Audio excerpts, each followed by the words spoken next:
Welcome back to Hannity. Concerns over accepting refugees are growing after a wave of alleged sexual assaults and robberies were reported during the New Year's Eve celebrations in the German city of Cologne. Now, according to reports, German police say victims described the perpetrators as gangs of Arab or North African men, and German media is also reporting that some of the men involved claim to be Syrian refugees, although German officials say there is no solid evidence that refugees, in fact, were involved. Joining us now, former New York City Mayor Rudy Giuliani. Mr. Mayor, talking about over 100 women, coordinated sexual attacks. It's clear from the people that were there that they did not speak German or English. So why are they, it seems like they're in denial there.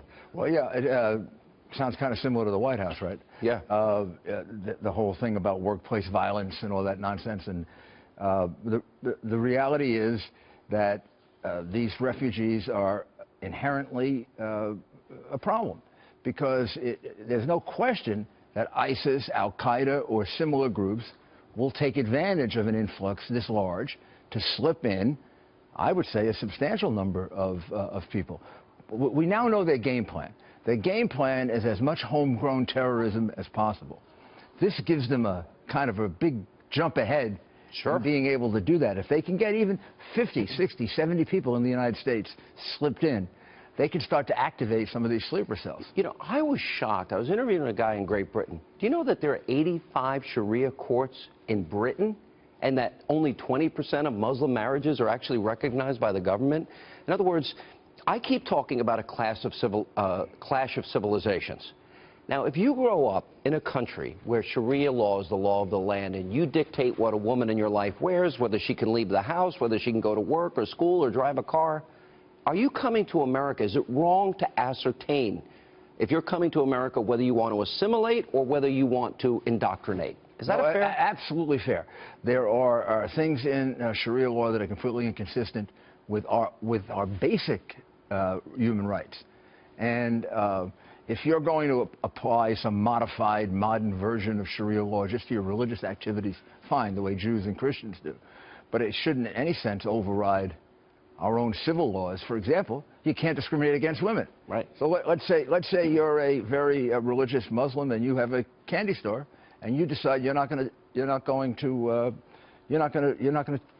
serve women. Well, you should be subjected to the same penalties anybody would be for discrimination based on that. But interestingly, it seems that Europe gave into the idea that they can be separate. There's almost like within Europe, you know, separate countries. I mean, we've always been much better than Europe because of who we are at assimilating, right? Going back to the Germans, the Irish, the Italians, the Jewish people, the Irish people, Puerto Ricans. We're very good at assimilating.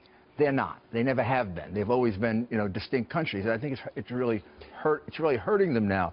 But what they can't do, you can't have a separate set of laws within your country that are inconsistent with the laws of your country. I mean, the basic laws of our country are free speech, freedom for men and women, the right to vote, the right to be treated equally. So there's a clash of civilizations, but the dangerous part to me is that our National Director of Intelligence, our FBI Director, Assistant FBI Director, the President's envoy to defeat ISIS, General John Allen, have all said that ISIS will infiltrate. They can infiltrate. It's part of their strategy to infiltrate. My great disappointment is that we're not engaging in the intellectual debate. There should be a debate about what's the right way for people to live. I mean, is the way people who are living in Iran or Saudi Arabia, is that right? Is it right that women shouldn't drive?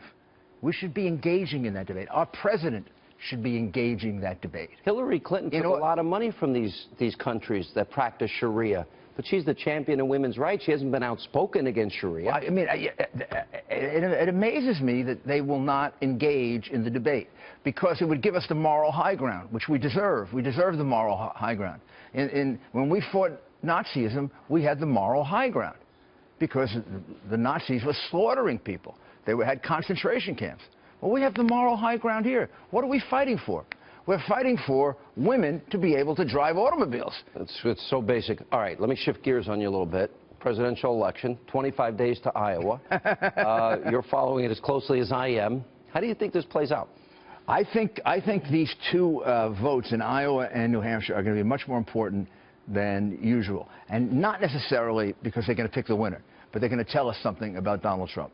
They're going to tell us, is that tremendous sentiment, which he has, and there's no question that he does, biggest crowds, the numbers on the polls, do they convert to votes without necessarily having the ground game that some of these other guys have? If they do, then he is a very serious candidate and possibly the nominee. Would you say Cruz is a favorite in Iowa, because it's a little bit of a different election? I mean, Donald talks about winning Iowa. If I were advising him, I would lower the expectations for Iowa. Iowa has gone in the last two cycles for the most religious right. Santorum and Huckabee. Santorum, when I ran Huckabee, and we all knew it would go to Huckabee. So don't raise expectations. Gosh, if you can win Iowa, that would be one heck of an upset. He wins Iowa, New Hampshire, it's over. But if he comes in number 2 in Iowa and he wins New Hampshire by a number something like the polls, and then he wins South Carolina by something like the polls, I think... you think it's over? Well, I think he's on his way. I mean, I think the only person who has a chance, I think, to upset him in New Hampshire is Christie. Yeah, but he's only at 11 and 13%. He's still what he's got to count on, he met everybody, he talked to everybody. They make their minds up in the last weekend. I've seen that happen. Yeah. So I think he's about the only one who has a chance to upset him there. Mm-hmm. And then... do you decide who you're voting for yet? New York comes a little later. I'll decide by then. My goal is defeat Hillary Clinton. I probably have the most disagreements with Rand Paul and with Cruz, but I would support them over Hillary Clinton. Of course. I certainly would support Donald or Rubio or Bush or Chris Christie. I mean, any other Kasich, Fiorina. You go pick it. We can go. Let's bring Romney back, you know. That's okay with me. I think Hillary, between now and the election, if Hillary doesn't have a substantial criminal problem, there's something wrong with our system of justice. I agree with you. And I think it's going to, and I think if it's not resolved properly, it'll get investigated by the next administration. All right, Mr. Mayor, good to see you as always. Thank you.